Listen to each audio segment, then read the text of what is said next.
Supercrack Estrella presenta la reencarnación y el karma, el secreto Matrix de los cátaros. ¿Realmente existen los demonios?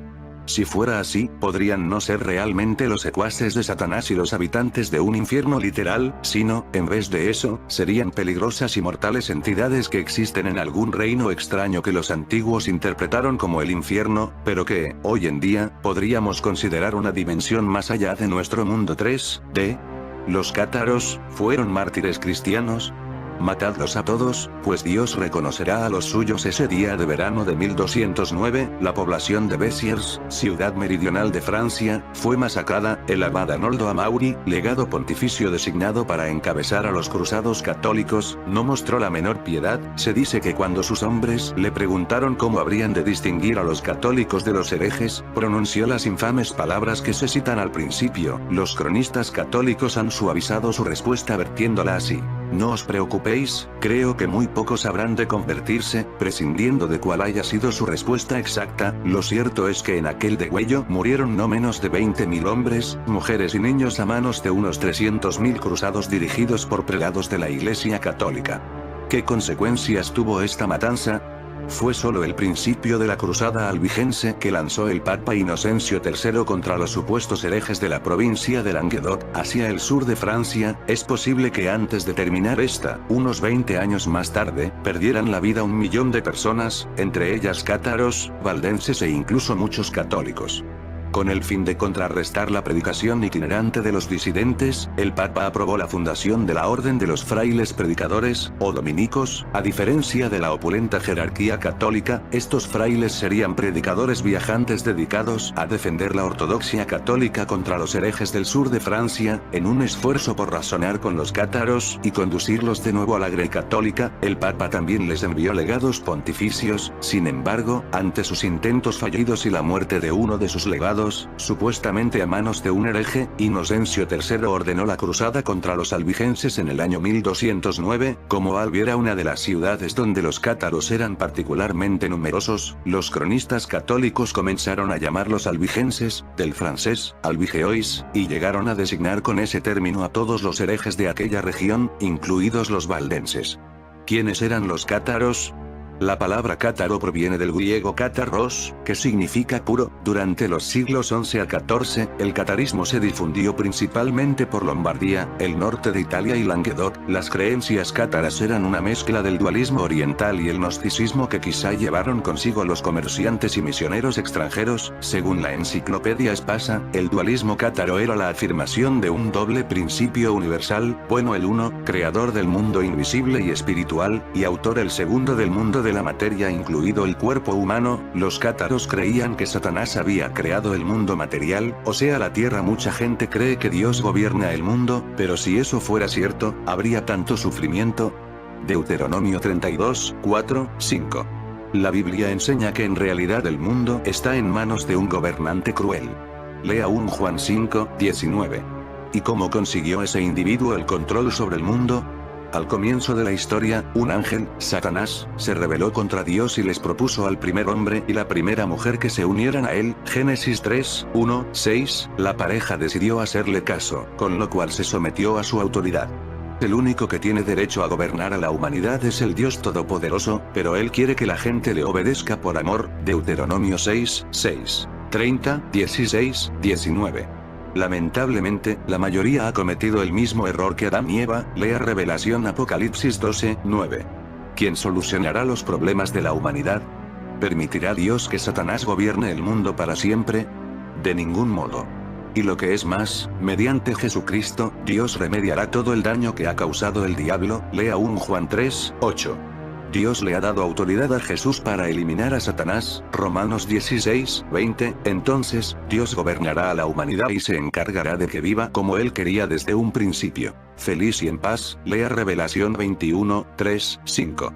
Entonces fue llevado Jesús por el Espíritu al desierto para ser tentado por el diablo, y después de ayunar 40 días y 40 noches, al fin tuvo hambre. El tentador se le acercó y le dijo: Si eres hijo de Dios, di que estas piedras se conviertan en panes. Pero él le contestó: escrito está, no solo de pan vivirá el hombre, sino de toda palabra que sale de la boca de Dios. Mateo 4, 1, 5. De nuevo lo lleva el diablo a un monte elevadísimo, le muestra todos los reinos de la tierra y su esplendor, y le dice: todo esto te daré, si postrándote me adoras. Entonces le responde Jesús: retírate, Satanás. Porque escrito está, al Señor tu Dios adorarás y a Él solo darás culto. Entonces lo dejó el diablo, y unos ángeles se acercaron para servirle. Mateo 4, 8, 12. Después de 2 artículos rastreando pistas sobre el origen de la idea que hoy tenemos de Satanás, de la encarnación del mal, de viajar por Mesopotamia, Canaán, Egipto, Grecia, Persia e Israel, desde los mitos sumerios al zoroastrismo, la mitología griega y egipcia y los libros del Antiguo Testamento, donde encontramos las primeras pistas de un Satanás que todavía no era el antagonista de Dios, sino tan solo un funcionario a su servicio, un fiscal acusador que obedece las órdenes de su superior. El Evangelio de Mateo nos muestra ya a ese Satanás tentador, que pretende engañar a Jesús y que le propone algo que se convertirá en un clásico dentro de la historia de Satanás, el pacto con el diablo, cuando le propone: todo esto te daré, si postrándote me adoras, y, además, se muestra como el dueño del mundo, pues le promete todos los reinos. No se puede prometer algo a menos que sea dueño de ello. Escribe el filósofo y sociólogo venezolano, Gabriel Andrade, 1980, en su breve historia de Satanás, cómo estas palabras tratan de transmitir que el mundo está controlado por Satanás y las fuerzas del mal. Pero, pronto, habrá una violenta irrupción divina y el reinado del mal llegará a su fin.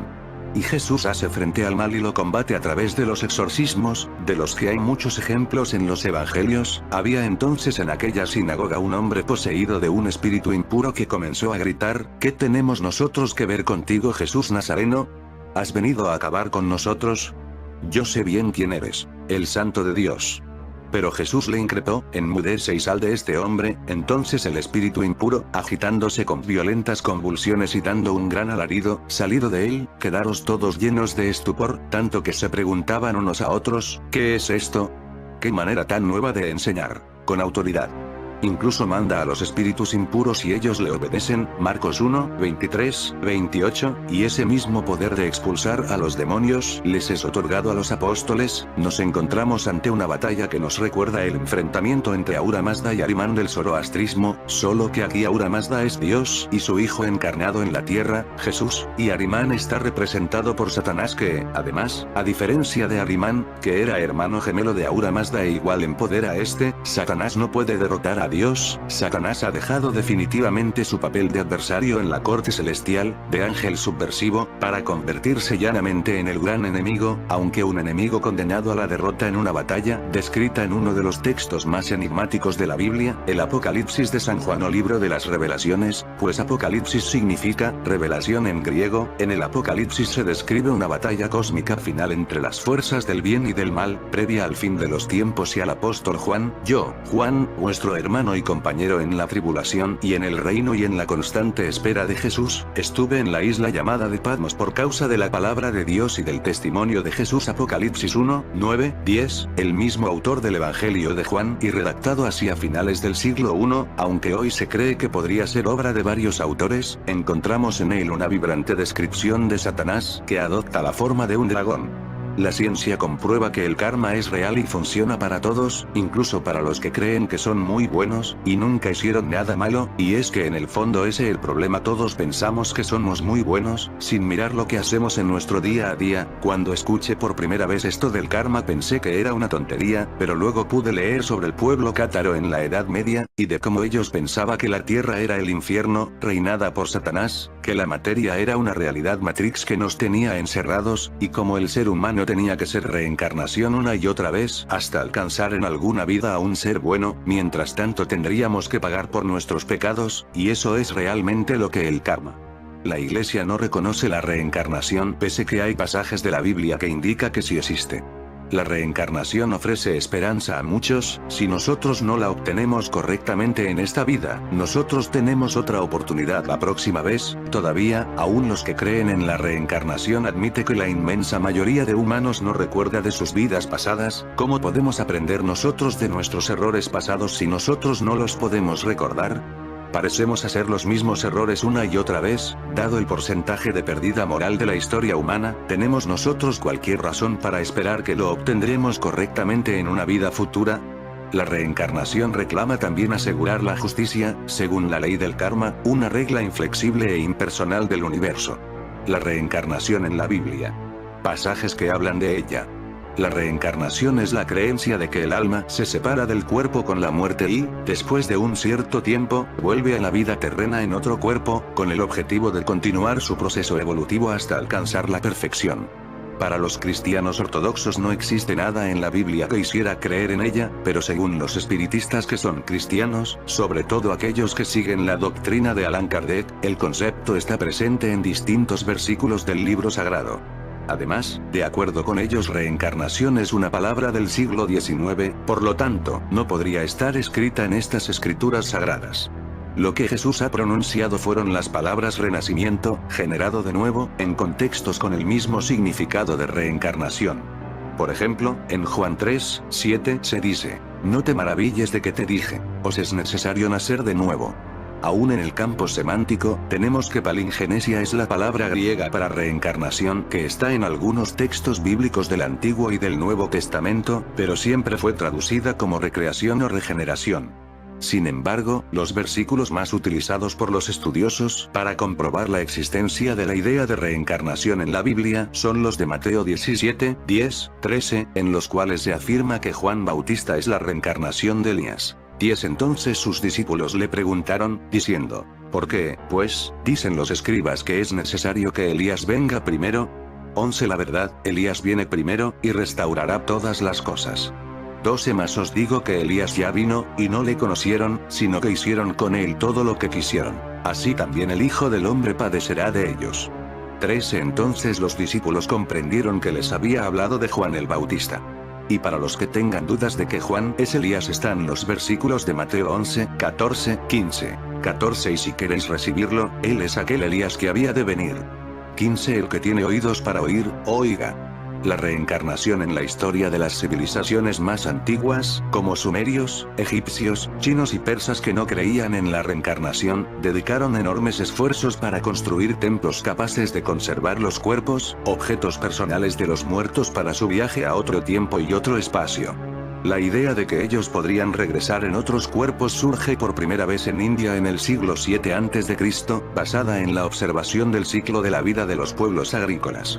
Es decir, de que todo vuelve a la tierra y después vuelve a nacer. Con el budismo, a partir del siglo V a.C. esta creencia se va difundiendo y fusionando por vastas regiones y culturas alrededor del planeta, donde no es ajena a muchos cristianos que creen en la reencarnación y siguen las escrituras. Un equipo de científicos ha demostrado que las neuronas espejo son las causantes de que todo el mal que una persona haga, se regrese con mayor fuerza en base a la forma en que el humano actúa.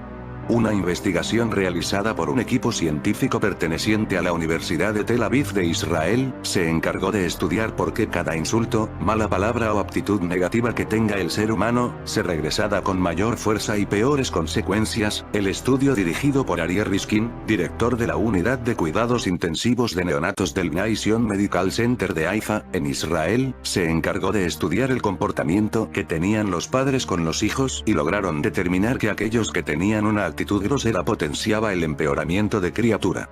La investigación la realizaron en la sala de la unidad dirigida por Riskin, y encontraron que hay más riesgo con una emoción descontrolada. La falta de control, por parte de los padres, se debe al estrés que sienten al tener a su hijo en una situación precaria. Esto hace que las personas actúen de forma incorrecta y dejándose llevar por la emoción desde su parte más negativa. Los investigadores atribuyen el comportamiento a una especie de mecanismo de defensa que termina generando peores resultados.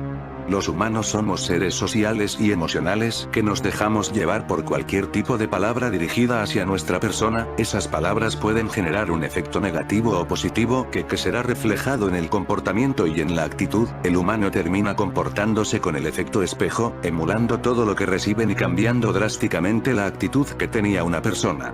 Los científicos atribuyen ese tipo de comportamiento a las llamadas neuronas espejos, que hacen que las personas copien lo que otros hacen. De ellas deriva el bostezo colectivo, las sonrisas dedicadas o el mal humor que tenga el otro. Lo mejor en casos de molestia inminente, es alejarse del entorno negativo, actuar de forma profesional, aprender a lidiar con las emociones y ver la situación desde distintos puntos de vista para poder buscar soluciones y no tomarla con el primero que se encuentra. Porque toda esa actitud negativa terminará regresando a ti de una forma u otra. Lo que el profesor describe cuando me entrevisté con él era algo escalofriante, como las escenas en la primera película de Matrix, cuando el personaje de Keanu Reeves, Neo, despierta para encontrar que todos estamos viviendo en un mundo de ensueño. Es un mundo en el que estamos cultivados por máquinas que, en esencia, lo hacen para producir energía. Como la película sugiere memorablemente, somos el equivalente de las baterías. Una fuente de energía, combustible, y nada más. El Departamento de Defensa, o, al menos, algunos dentro del mismo, en 1972, había llegado a la conclusión de que lo que se ha conocido como el infierno no era un pozo de fuego supervisado por Satanás, sino algún tipo de reino extradimensional habitado por entidades oscuras con un odio profundo por la raza humana, y que cultivan nuestra alma energía, después de la muerte, por razones que se han conjeturado y sospechado, aunque nunca se han demostrado en última instancia. Por supuesto, esto sucedió años antes de que The Matrix llegara a la pantalla grande. Sin embargo, las únicas diferencias importantes fueron que, en la película somos ordeñados por máquinas, mientras que en las mentes de algunos jugadores en el Pentágono, eran entidades extradimensionales las que estaban haciendo el ordeño, y, b, en Matrix son nuestros cuerpos los que están siendo utilizados, mientras que para el Departamento de Defensa era nuestra fuerza vital, nuestra alma. Después de haber sido advertido suavemente para no hablar sobre esto con los colegas, los medios de comunicación, amigos y familiares, le preguntaron al profesor si estaría dispuesto a preparar un informe detallado para el grupo sobre sus conocimientos de una amplia investigación en 3 temas específicos: las teorías relativas a la naturaleza del alma humana, el concepto y la agenda de los demonios, y el papel desempeñado por los ángeles caídos con respecto al engaño como se describe en la Biblia. Estuvo de acuerdo y se le dio un número de teléfono donde localizar a la pareja. 6 semanas más tarde, más o menos, con su informe completado, el profesor realizó la llamada, y los 2 hombres regresaron de nuevo. Le dieron las gracias por su tiempo, y recogieron su documento, el cual constaba de acerca de 130 páginas a doble espacio, y por el que recibió una muy bonita suma por sus esfuerzos, por cortesía del tío Sam. Debido a la naturaleza clandestina de la experiencia, el profesor un tanto irónicamente tituló el documento, "A quien pudiera interesar". Antes de que los 2 hombres se marcharan, le preguntaron si estaría dispuesto a hablar sobre el tema en una ponencia para el grupo. Aunque el profesor se mostró abierto a presentar en una conferencia su informe, al final nunca se llegaría a producir esta oferta. Curiosamente, de los 13 miembros y antiguos componentes de la élite Collins con quien tuve la oportunidad de hablar cuando yo estaba investigando Final Events, y que estaban muy familiarizados con los muchos y variados aspectos de la labor del grupo de la década de 1950, todos afirmaron que cualesquiera que fuesen los 2 hombres del gobierno en este caso de 1972, ciertamente no pertenecían a la élite Collins, pero, la gente de la élite Collins admitirían que las preguntas realizadas al profesor, y las teorías que estos personajes seguían, sugieren fuertemente la existencia de un otro cuerpo en círculos oficiales, que estaba implicado en el ángulo demoníaco del fenómeno ovni. ¿Realmente existen los demonios? Si fuera así, podrían no ser realmente los secuaces de Satanás y los habitantes de un infierno literal, sino, en vez de eso, serían peligrosas y mortales entidades que existen en algún reino extraño que los antiguos interpretaron como el infierno, pero que, hoy en día, podríamos considerar una dimensión más allá de nuestro mundo 3D. Las respuestas, hasta el punto en que realmente nada podemos probar con una certeza del 100%, se nos escapan. Pero, al parecer, dentro del Pentágono y del gobierno hay algunos que llegaron a la conclusión que el fenómeno ovni y las historias del diablo y del infierno van como anillo al dedo, y no son solo los miembros de la élite Collins, alguien más en la burocracia también sigue el punto de vista de Platillos y Satanás. En fin, amigos de Supercrack Estrella, si el video te gustó, pulgar arriba.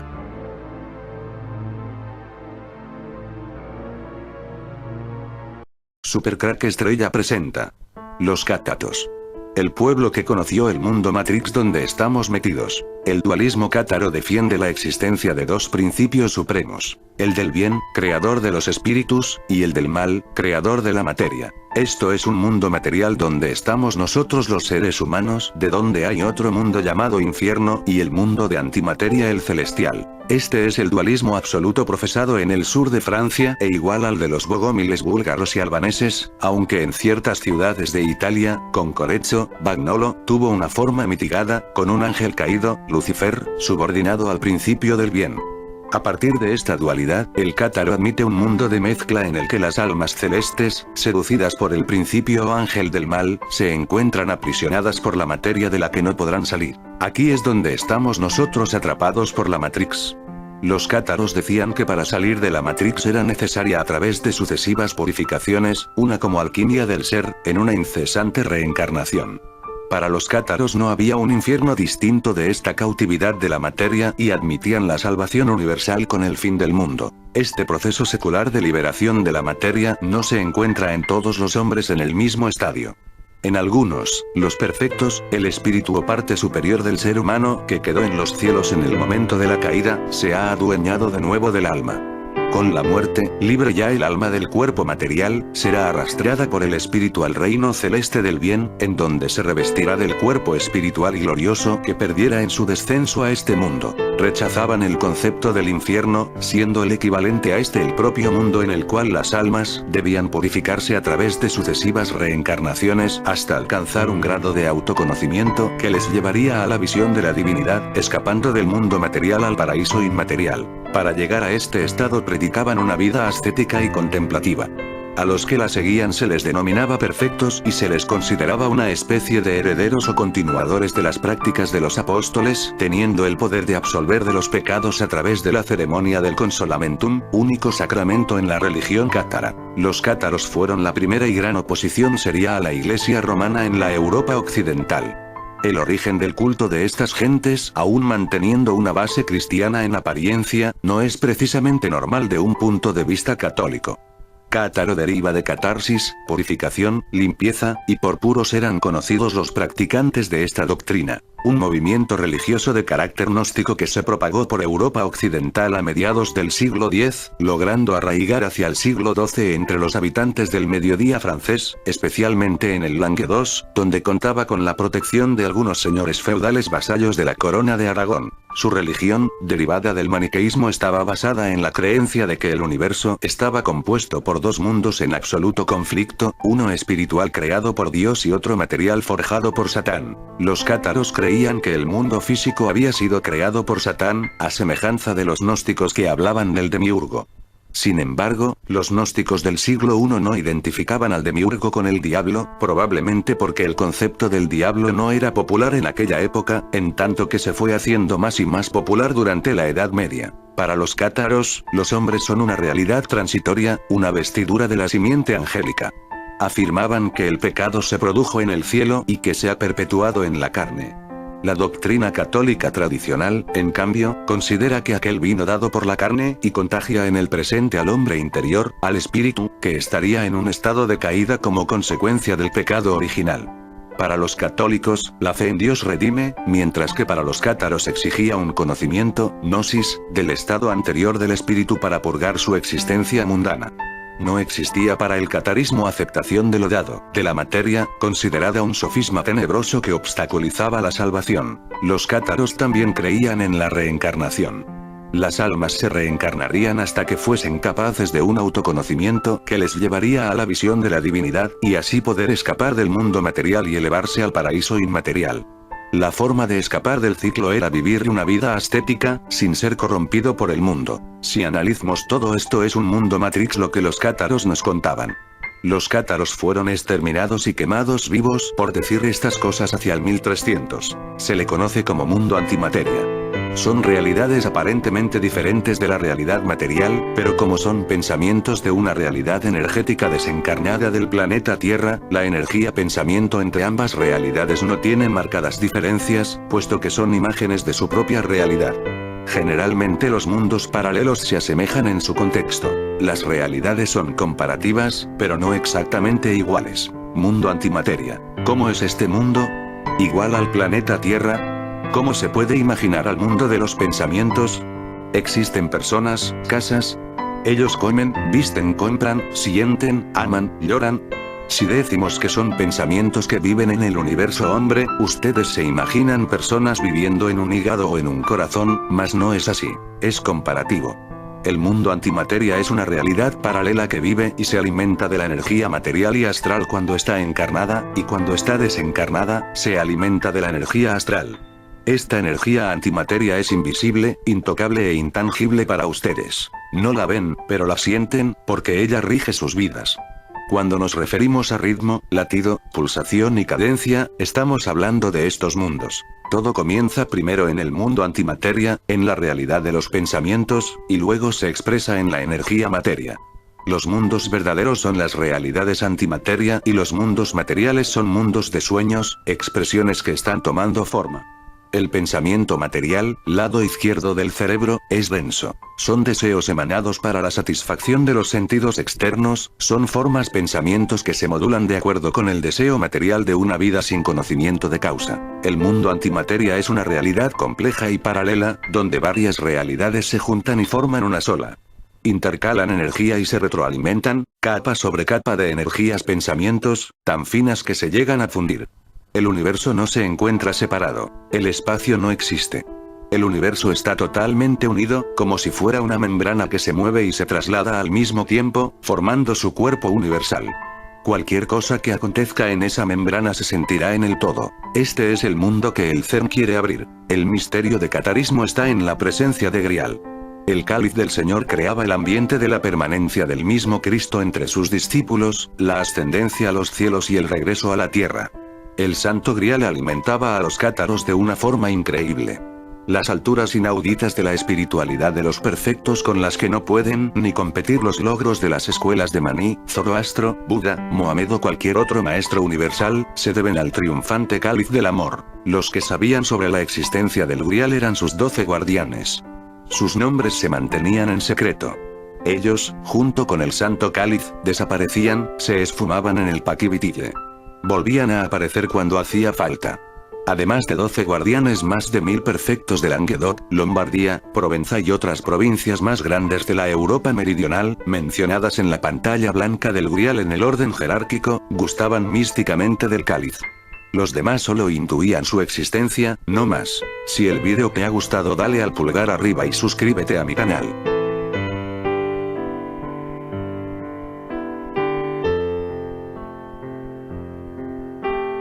Supercrack Estrella presenta La magia negra y sus magos. La magia negra procede de los ángeles caídos, demonios que seducen y te otorgan el poder de crear. Un mago negro venderá su alma al diablo, durante un mes tendrá que ir a un bosque que estos demonios le dirán mediante susurros para aprender el conocimiento prohibido. Con la magia negra se puede hacer prácticamente todo lo que imagines y quieras. Desde sanar a una persona, podrás hacer que los ciegos vean, caminar sobre el agua, levitar por los aires, atravesar paredes, pero tiene un gran inconveniente. Solo podrá durar unos minutos, lo más una hora esta magia. Luego todo volverá a la realidad de la materia.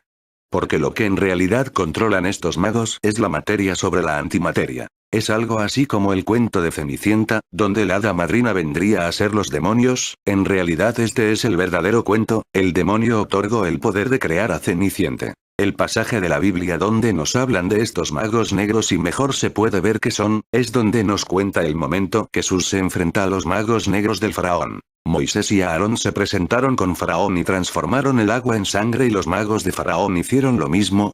Todas las aguas se transformaron en sangre. Jehová dijo a Moisés: di a Aarón, toma tu vara y extiende tu mano sobre las aguas de Egipto, sobre sus ríos, sobre sus arroyos, sobre sus estanques y sobre todos sus depósitos de aguas, para que se conviertan en sangre y haya sangre por toda la región de Egipto, hasta en los vasos de madera y en los de piedra. Moisés y Aarón hicieron como lo mandó Jehová. Alzando la vara, golpeó las aguas que había en el río, en presencia del faraón y de sus siervos, y todas las aguas que había en el río se convirtieron en sangre. Asimismo, los peces que había en el río murieron. El río se corrompió, tanto que los egipcios no podían beber de él. Y hubo sangre por toda la tierra de Egipto. Los magos de Faraón hicieron lo mismo, pero los hechiceros de Egipto hicieron lo mismo con sus encantamientos, así que el corazón del Faraón se endureció y no los escuchó, como lo había dicho Jehová. Estos magos abundaban en la corte de los faraones. Con ellos tienen que enfrentarse Moisés y Aarón cuando Dios les ordena sacar de Egipto al esclavizado pueblo hebreo.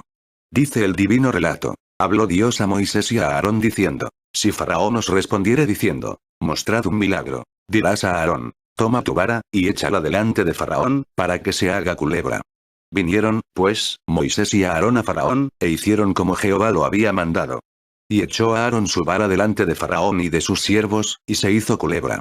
Entonces llamó también Faraón sabios y hechiceros, e hicieron también lo mismo los hechiceros de Egipto con sus encantamientos. Pues echó cada uno su vara, las cuales se volvieron culebras. Mas la vara de Aarón devoró las varas de ellos, Éxodo 7, 8, 12. De las 10 plagas, los hechiceros y magos de Egipto imitaron 3. Al llegar a la cuarta, la plaga de los piojos, no pudieron y dijeron, dedo de Dios es este. Hay una frontera que la magia no puede traspasar. Un caso de espiritismo. En el capítulo 28 del primer libro de Samuel se relata una historia que para los espiritistas constituye una joya religiosa. El rey Saúl se encuentra en una situación angustiosa para él y para su pueblo. Los sacerdotes hebreos están en el bando de David. Desorientado, acude a una espiritista para que invoque la presencia de Samuel. Este, efectivamente, aparece. Y entre el muerto y el vivo se entabla el siguiente diálogo. Samuel dijo a Saúl, ¿por qué me has inquietado haciéndome venir? Y Saúl respondió, estoy muy angustiado, pues los filisteos pelean contra mí y Dios se ha apartado de mí, y no me responde más, ni por medio de profetas ni por sueños. Por esto te he llamado, para que me declares lo que tengo que hacer. Entonces Samuel dijo, ¿y para qué me preguntas a mí, si Dios se ha apartado de ti y es tu enemigo? El Señor te ha hecho como dijo por medio de mí. Pues Dios ha quitado el reino de tu mano, y lo ha dado a tu compañero, David. Como tú no obedeciste a la voz del Señor, ni cumpliste el ardor de ira contra Amalek, por eso Dios te ha hecho esto hoy. Y él entregará a Israel también contigo en manos de los filisteos. Y mañana estaréis conmigo, tú y tus hijos. Y Dios entregará también al ejército de Israel en manos de los filisteos. Entonces Saúl cayó en tierra cuán grande era, y tuvo gran temor por las palabras de Samuel. Y estaba sin fuerzas, porque en todo aquel día y aquella noche no había comido pan. 1 Samuel 28, 15, 20. De esta historia se desprenden las siguientes lecciones. 1. Los muertos no deben ser inquietados en su reposo eterno. ¿Por qué me has inquietado haciéndome venir?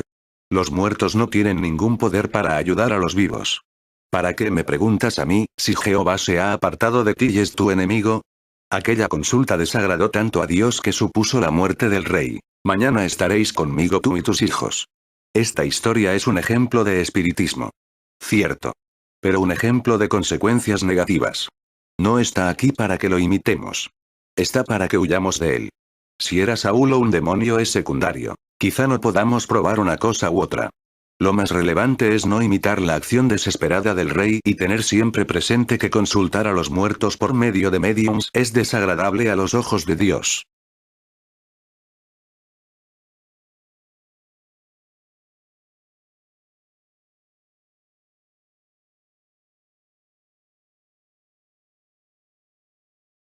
Supercrack Estrella presenta los mensajes ocultos de la serie Westworld, la historia de la serie. Serie de televisión, 2016. Dos invitados a un parque de atracciones de alta tecnología entran en una aventura salvaje por el oeste. El parque está poblado por robots y está diseñado como simulación que parece 100% real de la época romana, los tiempos de los vaqueros, y la época medieval.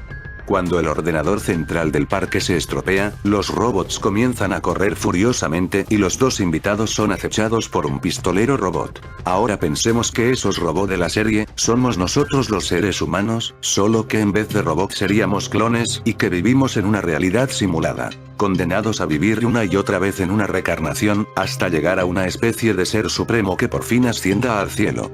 Que la Tierra sería el parquet temático donde estamos encerrados, en la materia. Y alguien juega y experimenta con nosotros. Esos seres juegan con nosotros como las personas humanas que acuden al parquet temático de robots. Interactuando con el nuestro nos observan, mediante espejos en épocas pasadas, y tecnología moderna como podría ser los móviles, la televisión, cámaras de video, escuchar lo que dice el actor de la serie Anthony Hopkins. El actor forma parte del elenco de la ficción. Anthony Hopkins no ve su serie Westworld porque la televisión envenena el cerebro. La gran apuesta de la temporada de HBO se ha ganado el favor de la crítica, pero no el de su veterano protagonista. Según publica The New Zealand Herald, Anthony Hopkins confesó en una reciente rueda de prensa que no ha visto Westworld ni piensa hacerlo próximamente. La principal razón es que el actor del Silencio de los Corderos no tiene televisor. Tengo mis propias teorías Mickey Mouse según las cuales nos hemos alienado viendo la televisión todo el tiempo, señaló Hopkins. Obtenemos toda nuestra información de ahí. Así que dejé de verla. No la veo, no quiero saber, añadió. Quizá lo más sorprendente de su afirmación es que la hizo en una mesa redonda con periodistas internacionales en el Hotel Beverly Hilton de Los Ángeles, un evento organizado por la Asociación de Críticos de Televisión para promocionar la esperada Westworld. Una serie, por cierto, con un presupuesto para la primera temporada es de $100 millones, es decir, algo más de 90 millones de euros. Tras la explosiva revelación, la conversación continuó del siguiente modo. Pregunta: ¿ha dejado de ver toda la televisión o solo las noticias? Hopkins: no veo nada. Pregunta: ¿cómo se informa? Hopkins: ¿por qué necesito información? Me va a llegar de todos modos. Pregunta: ¿de qué modo? Hopkins: conversaciones.